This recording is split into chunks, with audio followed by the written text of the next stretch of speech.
भीमला समजवणं अवघड असेल, पण तो समजदार आहे. समजून जाईल तो.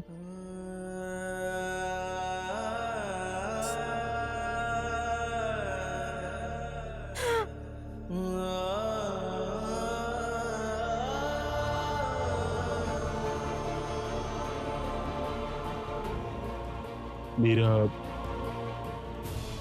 ठीक होईल. लवकरच समजा ठीक होईल.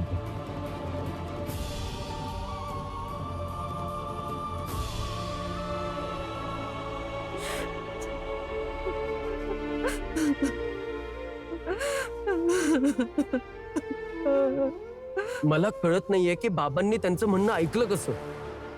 हातबोल झाले असतील बाबा. हीच तर गोष्ट मान्य करणं माझ्यासाठी अवघड आहे. बाबा आजपर्यंत कधीही हतबल झाले नव्हते, मग आज का? आणि तेही जिजाबाईंसमोर. मान्य आहे त्या दोघांमध्ये काही बोलणं झालं असेल, पण याचा अर्थ असा होत नाही की त्यांनी आपल्या बहिणीला घराबाहेर ठेवावं. तुम्ही समजण्याचा प्रयत्न तर करा. मला काही समजून घ्यायचं नाही आता. मला फक्त आणि फक्त बाबांकडून उत्तर हवंय, आणि उत्तर मिळवण्यासाठी मी तुम्ही जातो. आता नाही जाणार. सरक माझ्या तुम्ही आता रस्त्यातून. नाही जाणार. मी रमा. बोलले ना, तुम्ही नाही जाणार.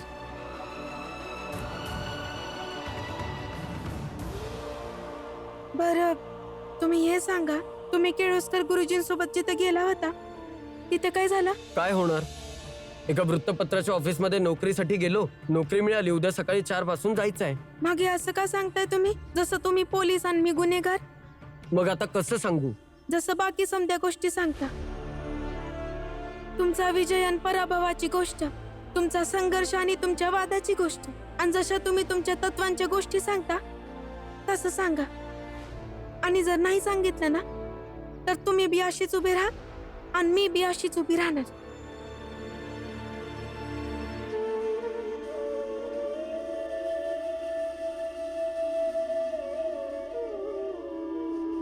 काही नाही रमा, मी जिथे माती उचलायचं काम करत होतो तिथे अचानक केळुसकर गुरुजी आले आणि माझा हात पकडून मला वृत्तपत्राच्या ऑफिसमध्ये घेऊन गेले.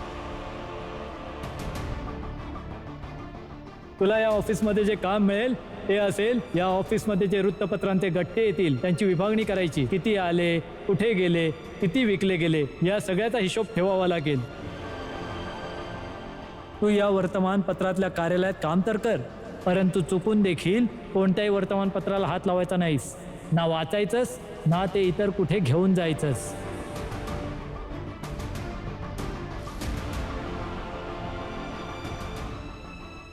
आता बोल भीमराव, अट मान्य आहे की नाही? मला मान्य आहे तुमची अट. ठीक आहे. आता आणखी एक अट आहे. हा जेवढा वेळ इथे काम करेल ते काम उभं राहून करेल आणि जेवण वगैरे सगळं बाहेर करेल. या सगळ्यामध्ये मला फक्त 2च गोष्टी आठवल्या रमा. एक, माती टाकणाऱ्या मजुरांचे डोळे जे मला गुरुजींसोबत जाताना बघत होते, आणि दुसरी गोष्ट अशी की अट सांगणाऱ्या मॅनेजरने जे सांगितलं, जिथे वारंवार लक्षात आणून देत होता की माझ्या आयुष्यात अजून खूप संघर्ष करणं बाकी आहे. पण माहितीये तुला, माती टाकणाऱ्या मजुरांच्या डोळ्यात मी एक विश्वास बघितला, एक आशा बघितली. असं वाटत होतं की कदाचित त्यांना मला काही सांगायचंय.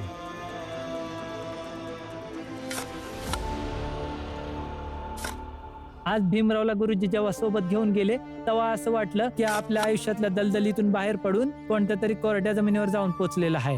आणि वाटलं का तिथं पोचल्यावर आपल्याला बी सुकलेल्या जागेचा भाग भेटेल. होय, एकदम बरोबर. आणि बघाच तुम्ही, आपल्याला पण तो या दलदलीतून बाहेर काढेल.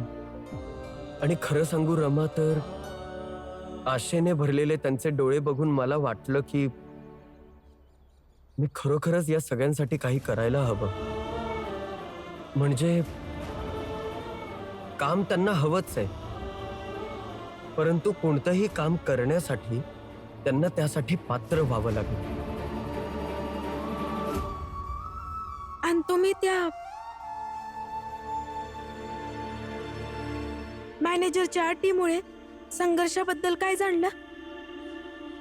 हेच की मी शिकून सवरून कितीही मोठा होऊ दे, हवं ते काम करू दे, परंतु मी जिथे जिथे जाईल तिथे ही जातीसाठीची लढाई एकसारखी असेल. त्याने मला सांगितलं मी ऑफिसमध्ये बसू शकत नाही, ऑफिसमध्ये जेवू शकत नाही, वृत्तपत्राला हात लावू शकत नाही, वृत्तपत्र देखील वाचू शकत नाही.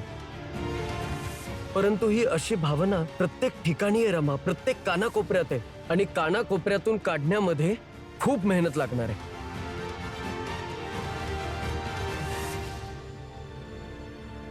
आज पहिल्यांदा मला भीती वाटतेय रमा की पुढे जाऊन मी इतकी मेहनत करू शकेन की नाही. घाबरला ना, घाबरला ना, घाबरला ना. म्हणजे तुझा पराभव नक्की आहे, कारण पराभवाची सुरुवात भीतीमुळे होते. आणि भीमराव घाबरला. बघा बघा बघा, भीमराव घाबरला. घाबरला, भीमराव घाबरला. आता मी बाहेर जाऊन समजायला सांगेन की ज्याला तुम्ही वाघ समजत होता तो भीमराव घाबरला. घाबरला. हे बघा, मी ज्या भीतीबद्दल बोलतोय ते तुम्हाला कळणार नाही. गप्प बस. तू काय समजणार मला? मोठा आला मला शिकवणारा. तुझी अक्कल तुझ्या जवळ ठेव. मी तर बाहेर जाऊन समजायला सांगाल की भीमराव घाबरला.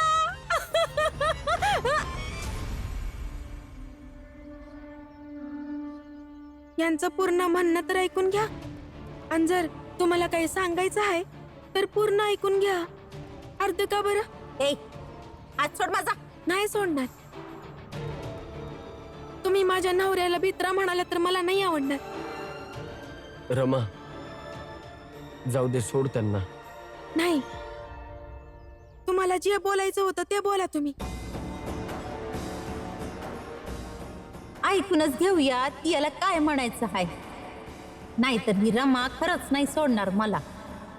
अशी तर गप्प बसते, पण नवऱ्याचं नाव आलं की वाघीण बनती. सांग सांग सांग, काय म्हणायचंय सांग. तसं तर भीती दोन प्रकारच्या असतात. एक भीती ती असते जी माणसाची हिंमत तोडून माणसाच्या मार्गात अडथळे आणते, माणसाचं लक्ष विचलित करते, त्याची सगळी स्वप्न सोडून फक्त स्वतःच्या रक्षणावर लक्ष देतो. आणि दुसरी भीती ती असते जी माणसाला सूचना देत असते येणाऱ्या अडचणींची, माणसाला त्याच्या तयारीची कल्पना देते, त्याला वारंवार समजावत असते की येणारा काळ अत्यंत अवघड आणि लांबचा आहे. मी त्याच भीतीबद्दल बोलत होतो. म्हणजे मी आणखी मेहनत करू शकेन आणि पुढे येणाऱ्या अडचणींचा ठामपणे सामना करू शकेन. आणि आई या त्या भीतीविषयी बोलत नव्हती जी माणसाला थांबवेल. आणि हे तोपर्यंत नाही थांबणार जोवर व्यवस्था नाही बदलत आणि आपल्या जातीला मान नाही मिळत. कळलं बरं मला, समजा कळलं. आता सोड माझा हात, सोड. ऐका, कोणाला हे नका सांगू की माझा नवरा घाबरला, कारण या जगात काय बी होऊ शकतं, पण माझा नवरा कधी घाबरू शकत नाही.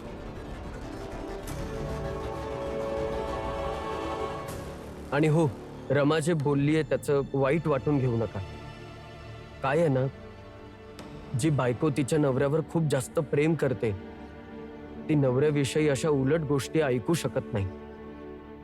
ठीक आहे, आता मी जे बी करेन ना त्याचं वाईट नको वाटून घेऊ. हा हा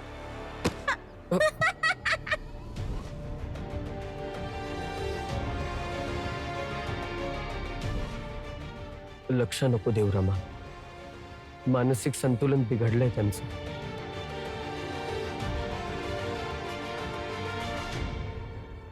बरं ऐका, आनंददान बाळादादा लक्ष्मीताई आणि करुणाताई सोबत चांगली वागणूक करत नाहीयेत. का? काय झालं? पुरुषांचा अभिमान. पुरुषांना एवढा अभिमान का असतो? कदाचित स्त्रियांमध्ये समर्पणाची भावना मोठी असते म्हणून.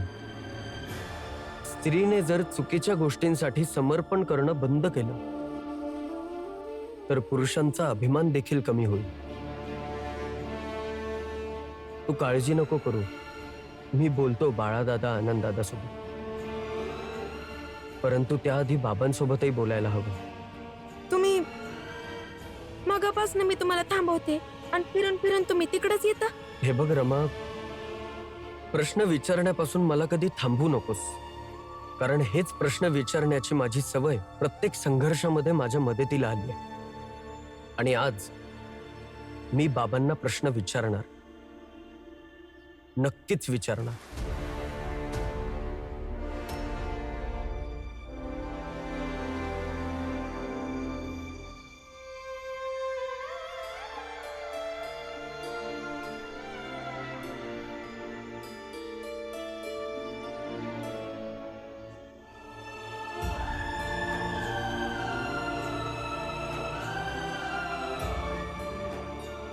हा माझा निर्णय आहे की ती म्हातारी घरात येणार नाही म्हणजे नाही येणार.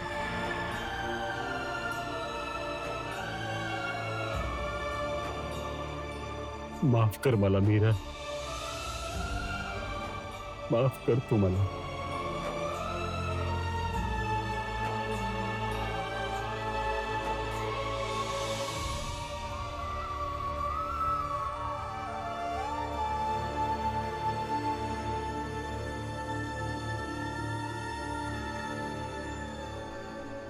तुम्ही तर असे नव्हता. चूक सुधारण्याची संधी समोर असताना बरेच जण पश्चाताप करण्याचा मार्ग अनेक जण निवडतात, परंतु तुम्ही असे नव्हता बाबा. मग हे सगळं काय आहे? हे बघ पोरा, मी या विषयावरती आता बोलणार नाही. जाऊन तुझं काम कर, अभ्यास कर. उत्तर न देता तुम्ही मला असं जायला सांगू नाही शकत. सांगितलं ना भीम, जाऊन तुझं काम कर. मला उत्तर हवंय. आत्याला घरामध्ये का नाही घेतलं तुम्ही?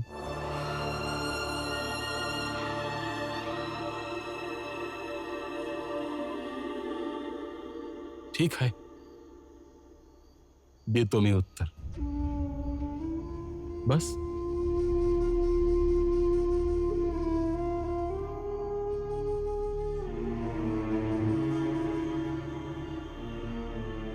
हे बघ पोरा, प्रश्नांची उत्तरं असतात.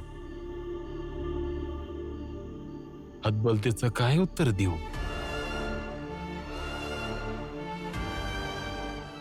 आणि जेव्हा समोरचा हातबल असतो तेव्हा त्याला प्रश्न विचारून त्याची लाज नसते रे काढायची. आणि तू तुझ्या बाबासोबत तेच करत आहेस.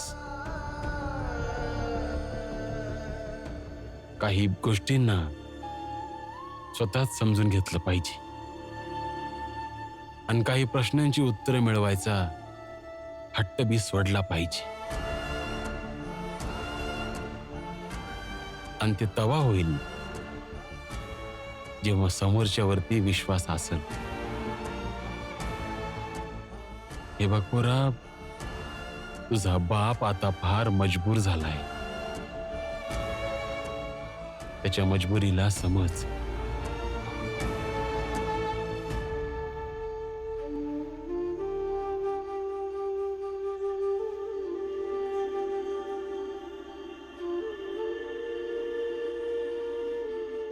भीम, मान वर करून बघ. बघ माझ्या चेहऱ्याकडं. हा चेहरा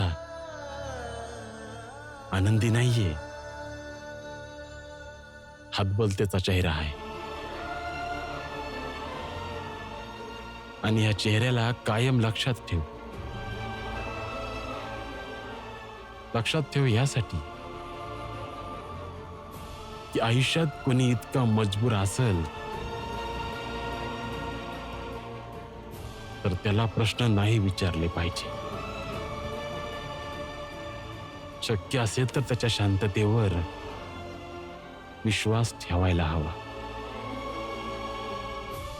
त्याची साथ द्यायला हवी.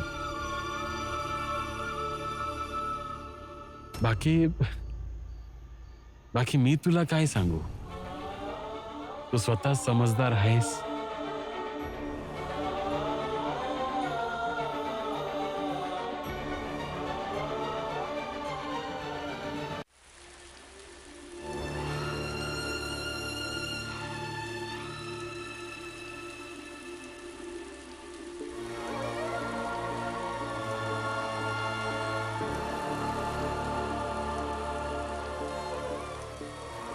काय झालं, थांबला का बरं?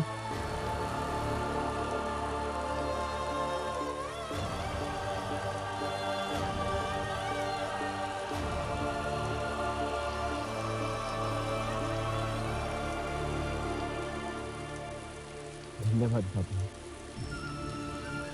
प्रश्नांना सुद्धा मर्यादेचं बंधन असावं हे आज तुमच्याकडून शिकलो मी, आणि हे आयुष्यभर लक्षात ठेवेन.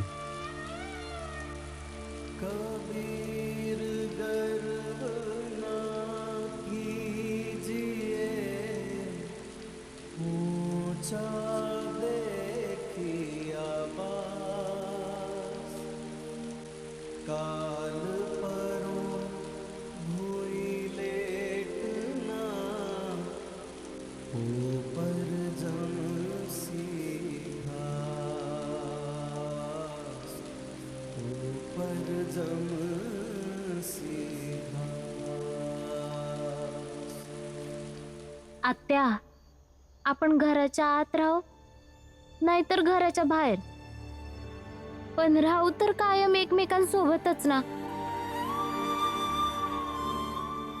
मी आणि दादा खूप नशीबवान आहे की आम्हाला करुणा, रमा आणि तुझ्यासारख्या सुना मिळाल्या आहेत. जेव्हा मी छोटी होती ना, तेव्हा मी यापेक्षाही छोट्या घरात राहायचो. आमची आजी असायची, ती कायम पसरीवरच राहायची. जशा तुम्ही दोघी मला भेटायला आल्या ना, तशी मी बी माझ्या आजीला भेटायला जायची. मी इथं राहत आहे त्यात काही चुकीचं नाही. रामजी सारखा भाऊ खूप नशीबवान लोकांना मिळतो. माझ्यासारख्या बाईला, जिला तिच्या नवऱ्याने सोडलं आहे, अशा बहिणीला एवढ्या दिवसांपासून सोबत ठेवणं खूप मोठी गोष्ट आहे. मला माहित आहे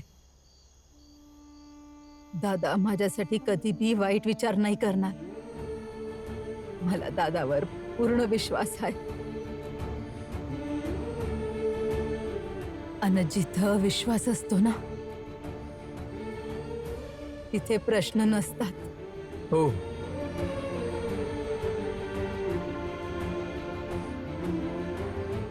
आत्या बरोबर बोलते. बाबांची काही अडचण असेल, आपण त्यांच्यावर विश्वास ठेवायला हवा. ऐका, जेवण तयार आहे. हो, आनंददादा, बाळादादा यांना येऊ द्यात, मग ते आल्यावर सोबतच बसता येईल. अजून बाळादादा नाही आले? पर बाळा दादा तर तुमच्यासोबत गेलं होतं ना, मग ते कुठे गेले? वय गेलो तर आम्ही बरोबरच होतो, पण ते मध्येच मला सोडून निघून गेले. त्यांनी मला सांगितलं की जेव्हा आपल्या बायको सोबतच जमत नाही तर पैसे कमवून काय फायदा, आणि हे बोलून निघून गेले.